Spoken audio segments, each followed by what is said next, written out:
શું તમે 10 લાખ રૂપિયાથી વધુ કિંમતની નવી કાર ખરીદવાનું વિચારી રહ્યા છો? તો આ માહિતી તમારા માટે ખૂબ જ ઉપયોગી છે. ઘણા લોકો નથી જાણતા કે 10 લાખથી વધુ કિંમતની કાર ખરીદતી વખતે ડીલર 1% TCS એટલે કે ટેક્સ કલેક્ટેડ એટ સોર્સ વસૂલ કરે છે.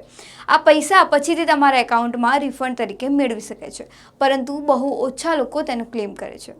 ઉદાહરણ તરીકે 10 લાખની કાર પર 10,000 અને 30 લાખની કાર પર 30,000 રૂપિયા TCS કાપવામાં આવે છે.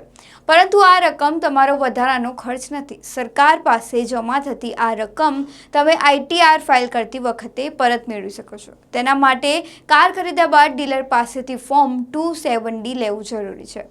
ત્યારબાદ ITR ભરતી વખતે ફોર્મ 26ASમાં TCSની એન્ટ્રી ચકાસવી જોઈએ. જો TCS યોગ્ય રીતે દર્શાવાયેલ હોય તો તેને રિફંડ તરીકે ક્લેમ કરી શકાય છે અથવા બાકી ટેક્સ સામે એડજસ્ટ કરી શકાય છે. જો તમારે કોઈ ટેક્સ ભરવાનો ન હોય તો આ સમગ્ર રકમ સીધી તમારા બેંકના ખાતામાં પરત આવે છે. એટલે 10 લાખ રૂપિયાથી વધુ કિંમતની કાર ખરીદ્યા બાદ હજારો રૂપિયાનો આ લાભ લેવાનું ભૂલશો નહીં.